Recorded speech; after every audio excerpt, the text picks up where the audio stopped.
All right, ladies and gentlemen, Draft Labs Rift Tournament Series Preseason 1, Week number 5. Second match of the day, second and final match of the day. PNG Omega Eclipse looking to tie this best of 2 up with the Butt Blasters. God, I love this Zac skin. God, I love this Zac skin. I've been looking forward to it for so long. This is the first time I've seen it in game. Awesome.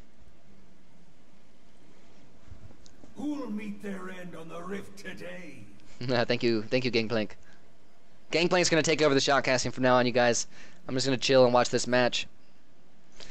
Alright, now what you guys are looking at here is our standard Rift overlay. We have a nice enlarged mini-map, and we have one more overlay that I'll show you guys in a little bit that has an even larger enlarged mini-map. All 5 members of Butt Blasters making a very organized invade attempt. 30 seconds I believe Super Snackle was simply checking that brush. They did not have vision there, so Janet actually just barely dodging out, and that could have given away his position. And an aggression, an attempt at aggression from the Dragon Pit like that is almost a certain indicator that the enemy team is, in fact, pretty much all there. So if they did see that thresh hook, they should know their safety in clearing out these topside jungle camps, and then their safety in assuming that there won't be anything crazy going on in kind of the later phases of this the pre-lane phase, I'm going to call it. Oh, Pool Party Rek'Sai as well. I like this Pool Party Rek'Sai skin, but it's not my favorite of the Pool Party skins this year. It looks like we won't be seeing any sort of lane swaps, you guys, thank goodness, because those strategies are a little bit over my head.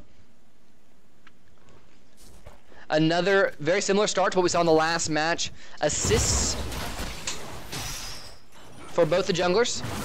Zac starting on the Gromp, and oh no, actually it wasn't even an assist. PNG Shadow, I didn't realize that Rek'Sai was still up in the top side. Shadow and Frozen actually going to try and get themselves that level 2 advantage. With Janna and Jinx, it's a very good position to be in, so they do get those golems down. We can assume that Frozen got that experience. We can actually check that in a second.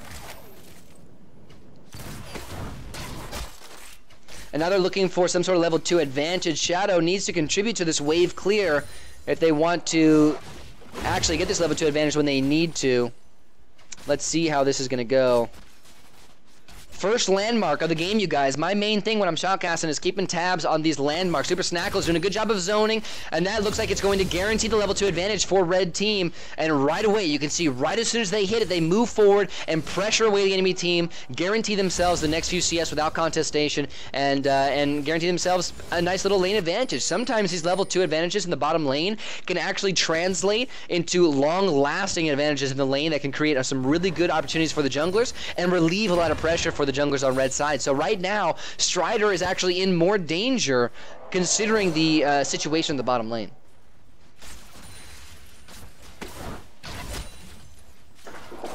And you can see they're simply going to move forward and just try to zone the enemy team out.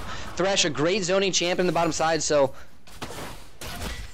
should not be an issue for Super Snackle and Callie to continue and hold this forward position. Now, the only issue is going to be the Janna wave clear later on, but PNG Shadow shouldn't have enough mana with the first round of items, the base items here, in order to be able to just spam those skews. Sundays and Megan the Human, nothing really too crazy going on here. The CS is deplorable.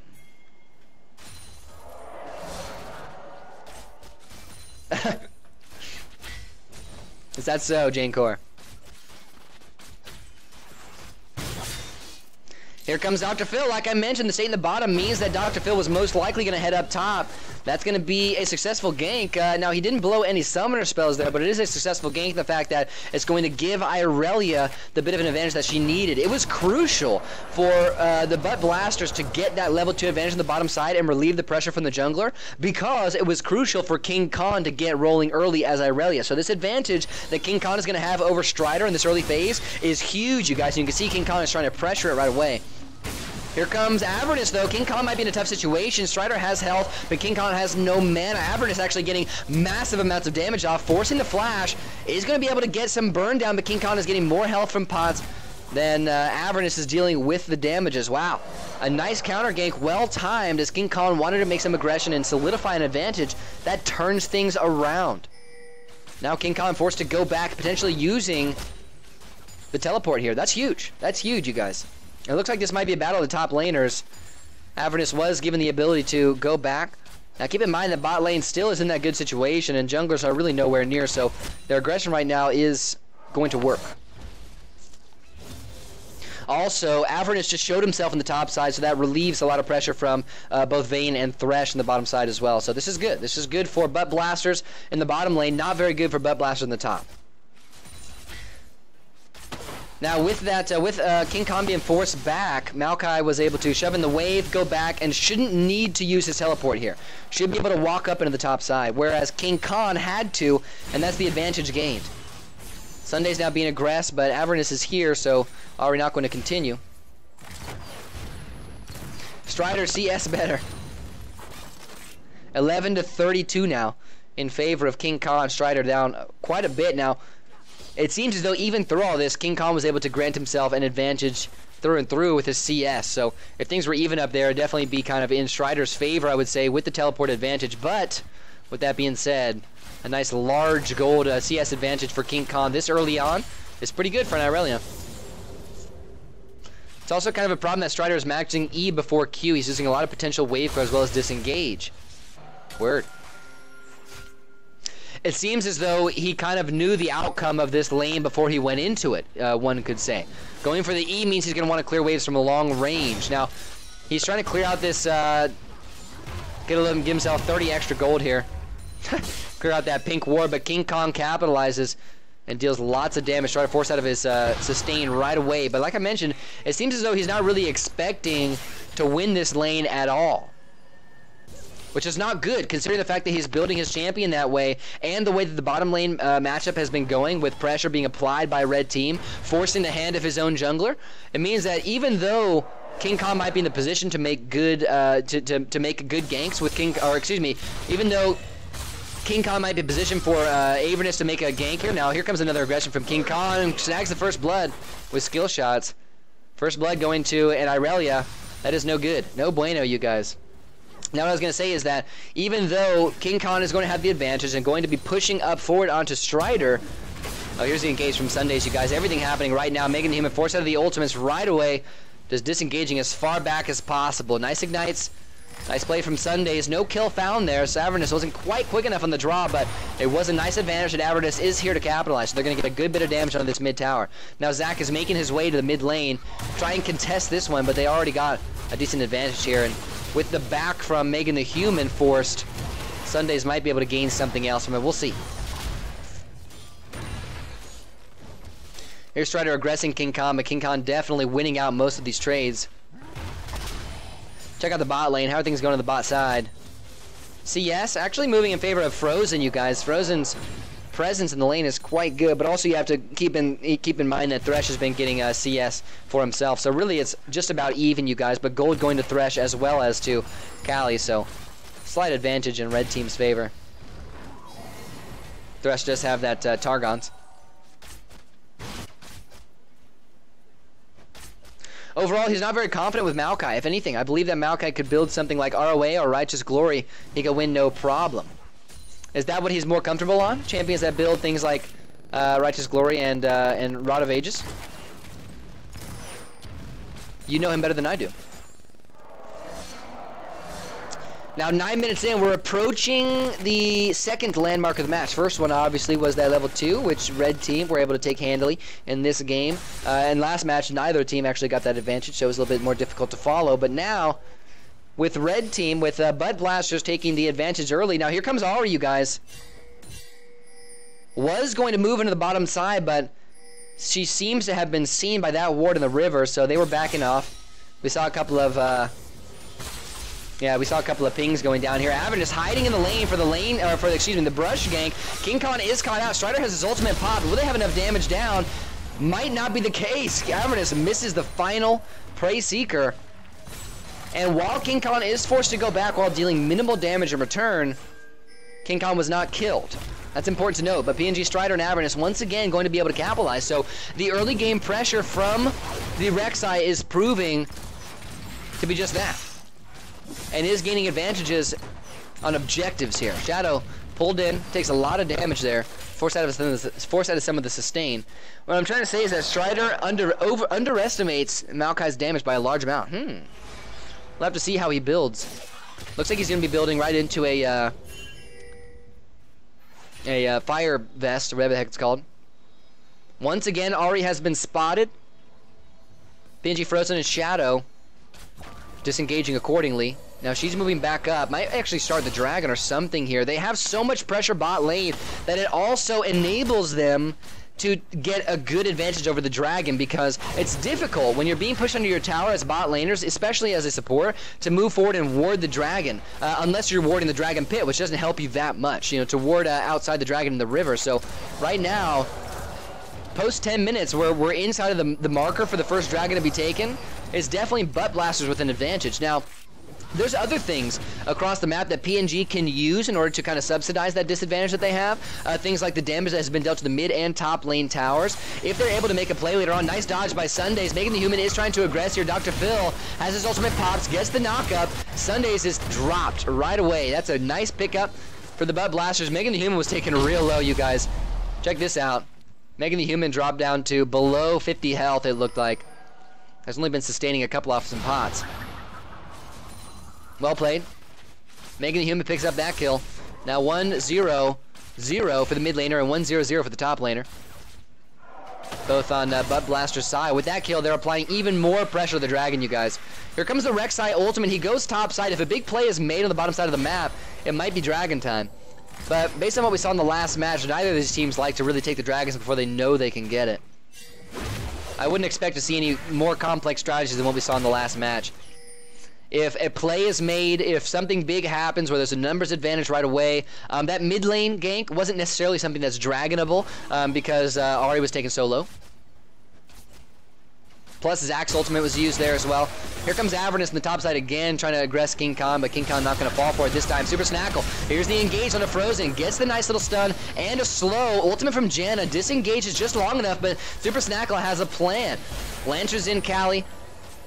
And there's a big victory, a big out trade for Red Team. The important part is that they didn't take much damage. So right now, Frozen and Shadow are going to be forced to go back if they want to contest a dragon. Either that or they won't necessarily be as impactful in the dragon pit. So right now, things looking really good for Butt Blasters for this next dragon. They have some wards in there. Things looking very good. Sunfire, Fire Vest. Yeah. Thresh should have ulted. In vain. Didn't condemn her into the wall. Well, she did afterwards. She finally did, Player Slayer. Finally ended up doing so, you guys. Now it's time for us to take it into the split screen, ladies and gentlemen. We're going to see where this wardage is at. Check out this line of skirmish. On the top side, we did see some invades, and Avernus has been focusing a lot on trying to keep King Khan at bay, but has been unable to do so, considering the fact that King Khan was able to get that first blood. Now, she has been kind of subdued a little bit, but hasn't really been... you know, it hasn't really been negated at all. Any of the advantage she had hasn't been negated. It just hasn't been stopped from going any further. Now, Super Snackle being aggressed by Avernus. This is a good position for Avernus to be in. Flashes forward, gets the knockup. PNG Frozen ends up capitalizing, getting one kill. And that's Thresh down, but here comes Megan the Human. Has an ultimate proc to pop. PNG Shadow has not been taken down. Uses the flash to disengage, and no kills from Megan the Human, even through the use of the ultimate. Surprising stuff.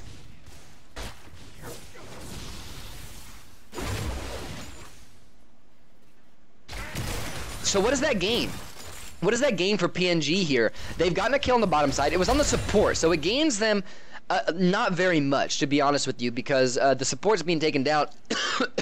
They're not going to damage their... I mean, Janna, it would be a different story. Thresh, he creates opportunities for his teams. He doesn't necessarily negate enemy teams' opportunities, so PNG didn't really... I don't know... They didn't really gain too much of an ability to kind of like go in and steal the dragon away here. The only thing they really gained was a numbers advantage, and they didn't really have the numbers in the dragon pit either way to be able to merit actually going all in for it. So right now, it seems as though it's just a little victory for PNG, and they're not going to try and capitalize on it. I guarantee you that some of the more experienced teams, some of the challenger teams, the professional teams, they would be capitalizing on just that victory. Now here comes Avernus in the top line once again. Gank after gank after gank. King Khan left low, but still not going to take enough damage to get dropped here, you guys. King Khan holding fast in the top lane. Has the teleport, Ed has the flash. Strider actually used his to try to jump onto King Khan there. Didn't quite have the damage though. A full tank build on this Maokai. And with that showing of the jungle in the top lane, an easy slide into the Dragon Pit for Dr. Phil and the remaining members of Butt Blasters. They secure it. Shadow tried to do something crazy there, and he's just going to get aggressed on a nice pull from Super Snackles. Now Shadow's slow. The ultimate drops by Jinx. I'm not sure if it hit. Super Snackles still has some decent amount of health. And now Butt Blasters still moving their way forward, still playing aggressive. Surprisingly enough. Just after the dragon, this is common, you guys. If this is how a dragon is taken, when a jungler shows himself on the top side of the map and kind of leaves his team without a smite, the enemy team will take it, and with his presence still not available on the bottom side, will simply move into the bottom side and get a little bit more of an advantage down there and help the bottom laners as we move into this next phase of the match, which is kind of what I call the dragon downtime, where between 10 and 15 minutes the dragon is taken, and then the next 5 minutes it's up to the junglers to make big plays. Now we're going to go back into a little faux laning phase here, and it's up to the junglers now. It's up to Rek'Sai and it's up to Zac to be able to create opportunities on the map for their team. There have been advantages made. There has been some damage done to towers in the mid and bottom lane in favor of Team PNG. So he has some opportunities to be able to create some plays and kind of negate that loss there of the dragon. He's just going to have to do it well. He hasn't been able to take anybody down quite yet, except for that one kill onto Thresh, if I'm not mistaken. Yeah, except for that one assist on the Thresh. That was all he's been able to do. Strider now on the bottom side, but what's he doing down here? That's the question. Seems as though he came down here, didn't even teleport down here. Came down here to try something, but now he's going to be forced to go back and probably teleport up top.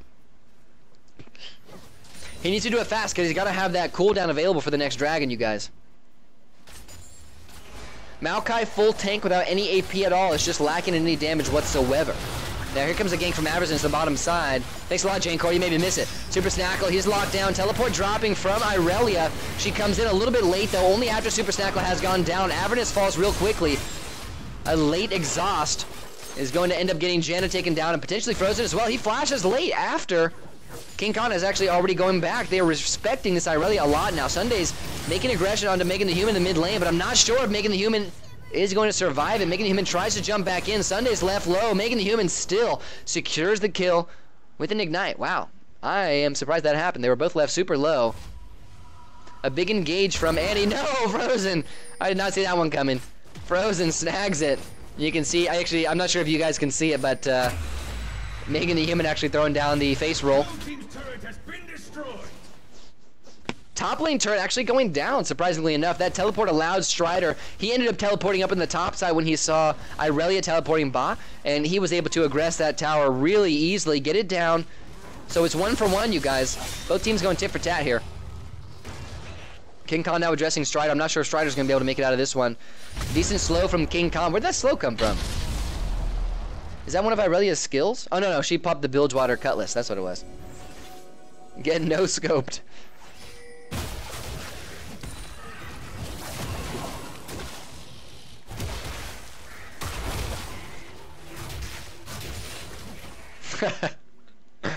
Oh my goodness. How are you guys? So, 1 top lane turret down in favor of PNG, 1 bottom lane turret down in favor of Butt Blasters. It's still advantage Butt Blasters in my opinion. Right now, PNG is going to have to make up for the ground that they have lost in the bottom lane, because even before this Baron becomes an opportunity for either team, in my opinion, based on what I've seen so far, the next dragon is going to be the first option. So with that advantage, with that space to work with in favor of Butt Blasters in the bottom lane, it's going to create more opportunities then for them to secure an easy dragon in the next dragon phase, which is in 2 minutes, by the way, you guys. Where is the crowd that supports PNG and BB? They're all playing, actually. All the people that support Butt Blasters are on Butt Blasters. Surprisingly enough. Actually, I think it's not too surprising. But it's you, Jane Core. You're the crowd that supports PNG. Oh, you guys, I've been sticking you with this this split screen overlay for so long. I'm sorry about that. Even through that last team fight, you guys, I had that one up. Oh well. Oh well. I'll get better at it, I promise. Strider being aggressed by King Khan. That should be a kill in King Khan's favor. Nope, not quite. Flash from Strider was forced. King Khan still halfway through that cooldown. Strider going to have the teleport available before King Khan will, which is important because this next dragon coming up in 1 minute. I'm not sure it's going to be up in a minute. Wow, King Khan re-aggresses. Nice stun by Sundays. Easy kill for him. That's 2 top laners down. But Annie also showing you the top side might mean that a slide down to the dragon pit is necessary, you guys. You can see both teams posturing down the bottom side. Dr. Phil feels as though he has enough CS here. Feels as though he has enough jungle clamps cleared, so he's going to go ahead and move down to that side. Avernus also just going to try and pressure away. Now, this is a good move by Avernus because you do not want... This is the ground they have to make up. They have to show their jungler bottom side in order to clear these minions and push them back into red side of the map. Because if they allow red to push, it's going to create too much space for red to work with in order to secure this next dragon.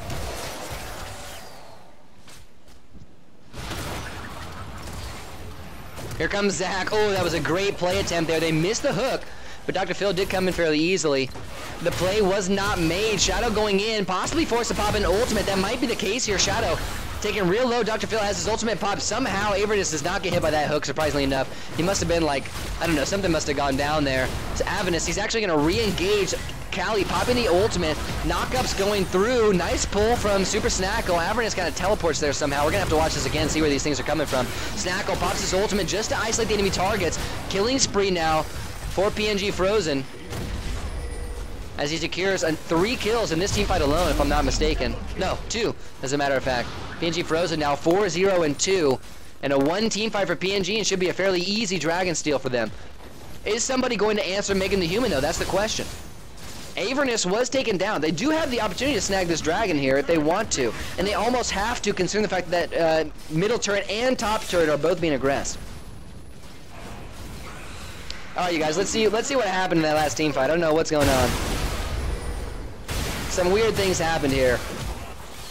All right, so it starts off. We're gonna fast forward through this part. We all know about this. We're just looking for some bugs, you guys. Thresh hook misses. That's an okay miss. Okay. Now this next thresh hook that's gonna drop here, looking on the Avernus, is gonna be one that's weird. Look at Rek'Sai kind of jumping up and down. That's so funny. The way that Rek'Sai's arms are placed with this skin when he gets knocked up from underground. Now there it is. That's weird. That's weird, you guys. Let's watch it again. Let's pause it during the act. Now we're gonna have to change that camera angle. I believe this is just another one of those camera angle hacks. All right, so here we go. There's the pause. There's the pause right there. He got knocked up throughout the hook, but it still should hit. But if we look from this angle, we can see that it actually was not a hit, you guys. When you look from here, you're like, what the heck? That was perfect. That was beautiful. But then you look from here and you're like, well, what the hell? So what happened was he got knocked up, and that actually raised the Z. It actually raised the hook on the Z axis. So as the hook went out, it actually is higher than we expect it to be. And from that, it makes it more skewed to us from our camera angle. That's what happens. It's happened to us actually quite a few times now. This is the 3rd time this has happened and kind of baffled everybody on stream. Either way, well played. PNG come out on top. They will secure the dragon, but they end up losing 2 towers in the process. It took a lot for them just to win a 3 versus 4 team fight, and they allocated a lot of resources into that fight down bot. So Megan the Human was able to take down that mid lane turret, as was King Khan on the top side. So 2 turrets for 1 dragon and a team fight victory. They might not even end up getting this one. Look at this, they're taking it down very slowly. It's only Shadow and Frozen aggressing it, but with enemy jungler only just now respawning, it should be a snag for them. Even still, though, 1 dragon on each side, 3 towers in favor. Wow, that's a lot of damage. Sundays, that's a lot of damage. Wow. So now League decides to follow physics, yeah. They don't do it when you play, only when you're watching people play. Here comes the teleport, you guys. They're still going to be able to get some good damage down. That's not going to be a teleport taken, though. King Khan might want to find some aggression. The slow drop, Strider, he's in trouble. Here comes Avernus, though. Will he be able to save the day? Strider survive. No, does not survive. Avernus is here, though. Stun comes in from Sundays. Should be enough damage. No ultimate for Jinx. King Khan does end up going down in a killing spree for Sundays. They are able to take 1 tower. Well done. They make the right decision in bum rushing the middle lane tower. They had the people there to do so, and they were able to kind of turn around that team fight. They knew in the bum rush that there was only a chance for 2, maybe 3 members of the enemy team to get there. A teleport and a jungler being there most likely. A teleport and an Ahri ultimate and a jungler. That was it. And they knew that with Avernus on the way, they'd be able to contest, and the enemy team was going to be forced to fight them. And they knew if they win that team fight, they'd be able to take down the tower as well. So well played by PNG. Good job. If League didn't have a Z-axis, you couldn't go over walls. You would technically go through them. Well, with a lot of champions, you really technically are going through them. With a lot of champions, the Z-axis, that they don't actually occupy the Z-axis, even though it does look like it. You know, like, if it really was a Z-axis, you wouldn't be able to hook people off. And look at this kill from SES Cali. Did lots of damage, forcing out flash and heal from Frozen. They might be able to turn this one around, though. But Cali has that ride out from Super Snackle. The ultimate drops. Cali's taken real low. Nice, well-placed ultimate from Frozen. Drops it late to ensure that it hits at least Super Snackle. Dr. Phil is here. Vayne is out, as is Frozen. As is Jinx, rather. Dr. Phil slides back in. PNG Shadows in a tough way. Hook does not land. PNG Shadow's in a tough situation. Ultimate gets canceled right away. A last-ditch effort to disengage for the teammates. And that's one kill for nil in favor of the Bud Blasters. What can they gain from this? Not much. Yeah, but you can go over them as demonstrated by Trist jumps and Riven hops. Well, like I mentioned, it only looks like you're going over them. If you are actually going over them and you are actually occupying the Z-axis, then spells like Thresh Hooks and Skill Shots should not hit you while you're up in the Z-axis, but that's not the case. You can still hit those spells. You can still hit Blitzcrank pulls and things like that while people are knocked up. I wish that was something that Riot would change. I wish there were more champions that actually utilize that Z-axis to their own benefit, and I think that will be something that will be coming in the future. That's my prediction, that we're going to have champions that really are focused on kind of elevated play, and being able to use the Z-axis to either lift up allies or lift up enemies and, you know, create kind of cool individual plays like that, but that might not come for a while. But as of right now, the Z-axis is something that's a little bit broken because it's there and it's useful for some things, but in other things it's not.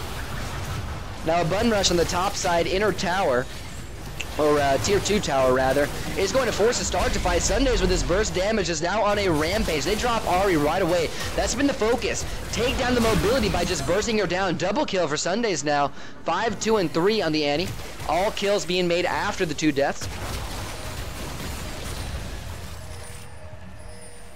Spells can just be occupied at all the axes. Yeah, for some reason spells that it's kind of weird, okay? So champions can occupy the Z axis.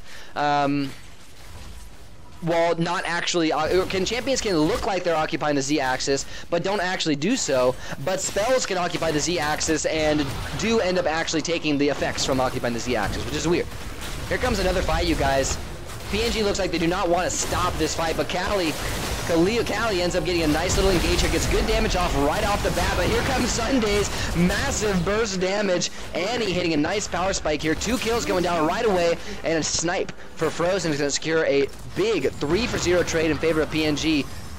And they're going to pretty much do exactly the same thing that Bud Blasters were trying to do in the last 2 events here. Bud Blasters, they won team fights and tried to rush down towers.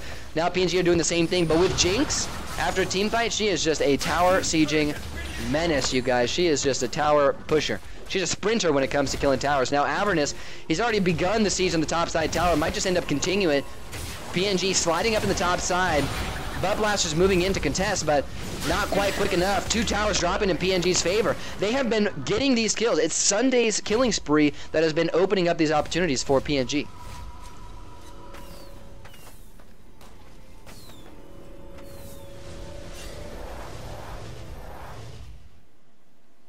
Best way to confirm would be making the hitboxes visible, yes, or an option in spectator mode or some sort of practice mode that it made the hitboxes visible. I think that's a great idea, similar to what a lot of fighting games do, where you simply have the floating hitboxes moving around the champions and you know, watching them as they move. I think it's a fantastic idea, as a matter of fact. League of Legends does not have a logical or physical Z-axis. Instead, all the jumps are just a play of animation. Not true. Not true, because, well, you know, maybe it is true. I think, you know, I think Archangel is right. Every time we've had, we're going to have to go into this further. I don't necessarily, actually, you know what, I'm not going to say I think Archangel is right. I don't necessarily think Archangel is wrong, but it cannot be confirmed at this point. What I can tell you is that we have, in all the situations where we have had Z-axis weird mishaps, all of the spells had missed anyway. Not due to the Z-axis change, but had missed anyway. So we'll have to do some further testing. We'll have to have Ezreal cast some ults to where he knows they're going to hit, but get knocked up in the process and see if they do end up going over the enemy champions. And you know what? I think that's actually a big downside to the game of League of Legends in general, is the fact that they don't have a logical Z-axis. I think that would be a big bonus for them. Open up a lot of new champion ideas. Now, we just saw Jinx taking down the bottom tier 1 tower. A lot of things going in PNG's favor in the last few minutes. They have slid into a 5k gold lead. Dragon is now live, and with them grouped up and with the threat of Annie, there really isn't too much ability for Bud Blasters to take this, in my opinion. They're going to have to make a play around the Annie if they want to make this Dragon possible.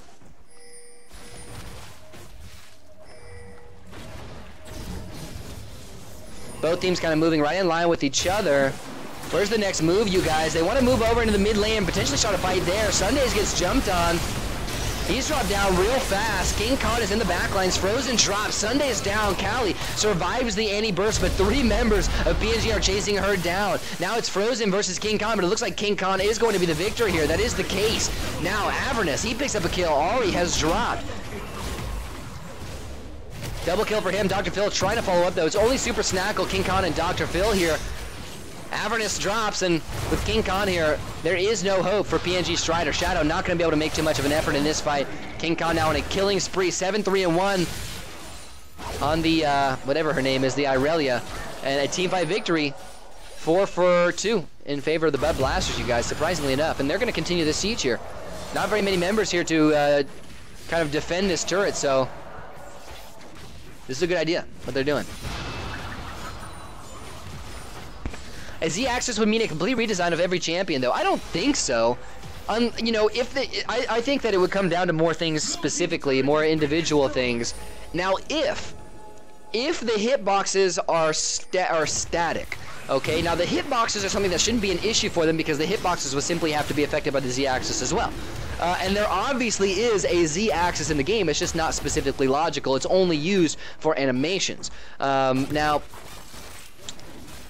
I'm pretty sure they would only have to change the spells. They wouldn't have to specifically change the champion hitboxes. They would only have to change the spells and maybe tether the hitboxes more to the champions. Because right now, what I would assume is that, and by the way, you guys, another dragon for Team PNG. They are really starting to steamroll this game, you guys. And it's all on the back of Sundays, in my opinion. That Annie mid lane pick has been working out really well for him. Now here's the thing.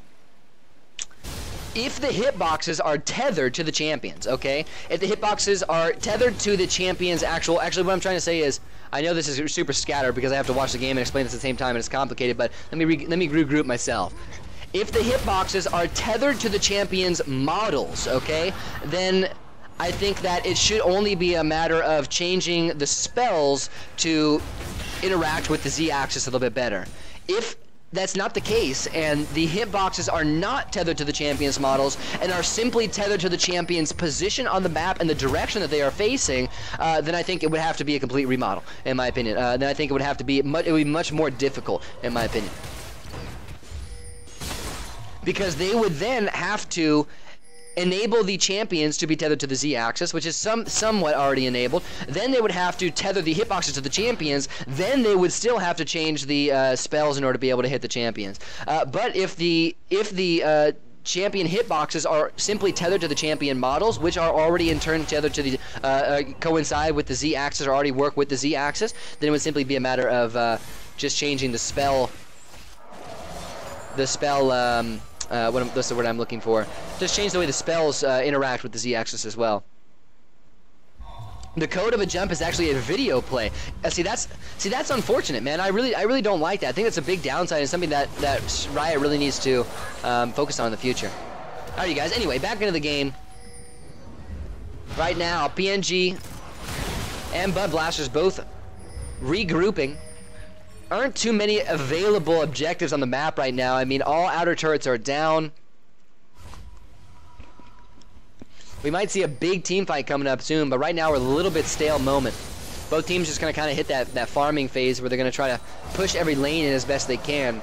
This right here, this situation right here where the game is almost even, where you have a lot of towers down on the outer rim, but nobody has really like engulfed or excuse me, exposed or what is it called?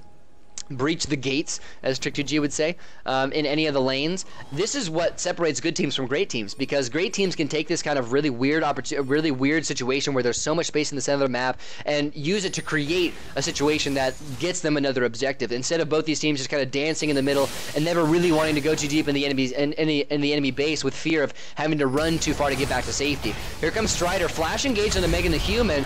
She is slowed, forced out of all the ultimates and the flash. Nice ultimate there. The exhaust also dropping, everything being used, but a split pushing Vayne has taken a turret in.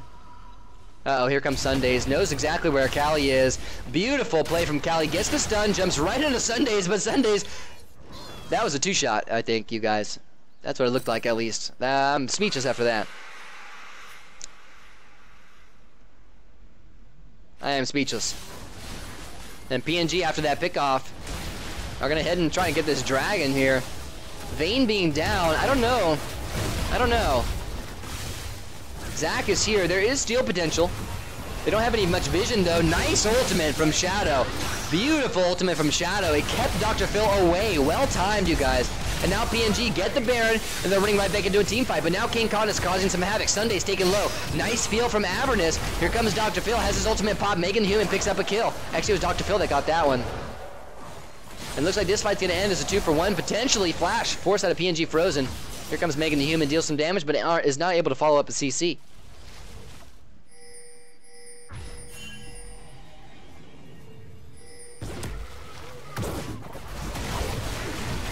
Zach trying to continue this siege here. Strider, he's locked down. Frozen's also taking lots of damage. Flash from... Our Zach didn't really do much, and now PNG Strider is in another tough situation. More kills in favor of Red Team. It seems as though PNG may have overextended a little bit by taking that Baron. At least a little bit.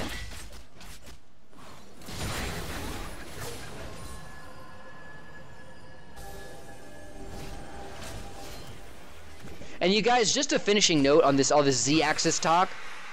We can look from the outside in and speculate all day. As Siren said earlier, I would love to actually see the code, but it is not open source. So everything from the outside in terms of coding and programming and computer sciences always looks easier than it really is in the backside. So the fact that Riot Games does not have a more logical Z-axis could be a million different things. A bajillion different things could be the case. So here comes Avernus. Walks into King Khan as he's trying to take down this Gromp here. They will get lots of damage down. King Khan using the Bork to get a little bit of extra mobility, but I don't think King Khan is going to make it out of here alive. Nice knockout from Avernus. Another kill going in PNG's favor. These guys are really fighting this match. Almost 40 minutes in. The game ended in the last match at about 2 minutes from now, so things are much more even at this case. 60K for both teams.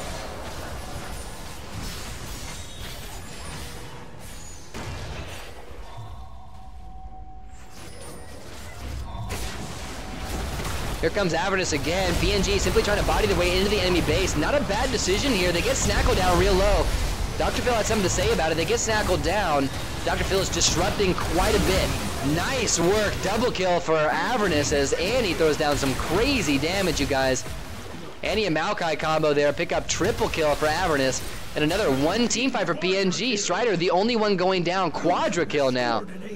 And an ace for Team PNG. Where will they push this one? A 37-minute ace is massive. Look at that. 800, almost 900 crits by PNG Frozen. 1,000, 1,000, 1,000. Oh my goodness. Huge. Huge damage. That's like 5 crits in a row we just saw, you guys. Crazy.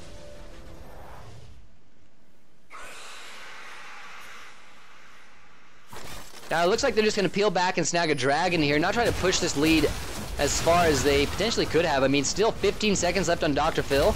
They probably could have pushed a little bit farther in that mid lane, but Annie was low, Strider was down. They only had 3 members, so it may not have been the best idea.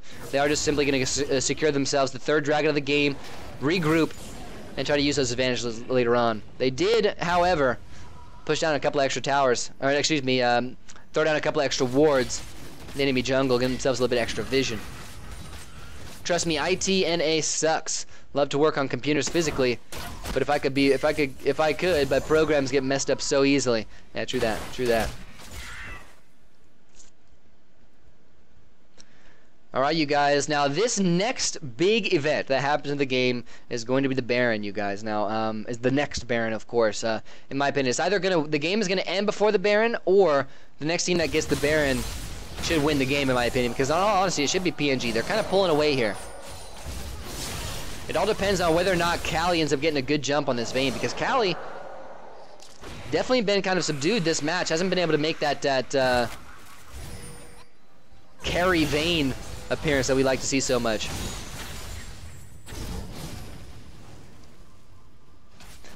How many IDOT5 errors have you come across in your time, Archangel? Oh my god, I hate those.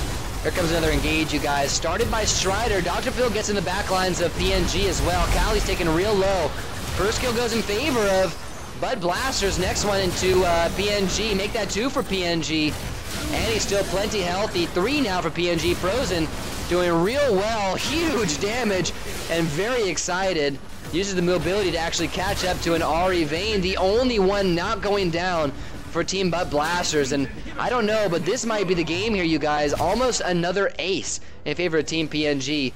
Callie, only one left to defend. This is the 1v4, 1v5 performance that we want to expect. Nope, ace. Never mind. 1 crit. And Callie's down. Team PNG tie up the set 1-1.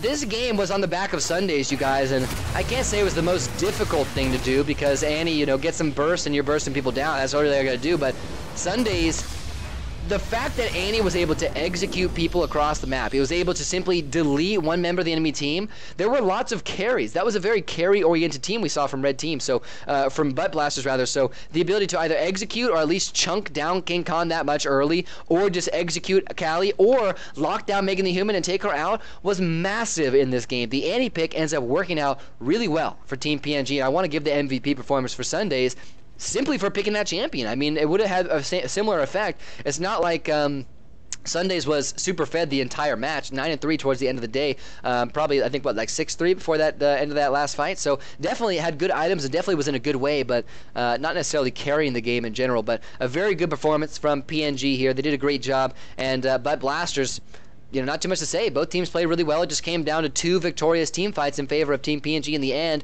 and a lot of little things in between that Sundays was able to somehow instantaneously turn into PNG's favor right away, like on the drop of a dime, multiple times here. Well played, both teams. Congratulations to PNG. Let's just give a shout out to all the players here because I appreciate everybody here who came in, because I know all you guys are watching right now as well. We got Strider, Avernus, Sundays, Frozen, and Shadow. That's PNG, who has gone 1-1 against Team Butt Blasters, who's made up by King Khan, Dr. Phil, Megan the Human, Callie, and Super Snackle. Well played, you guys. GG.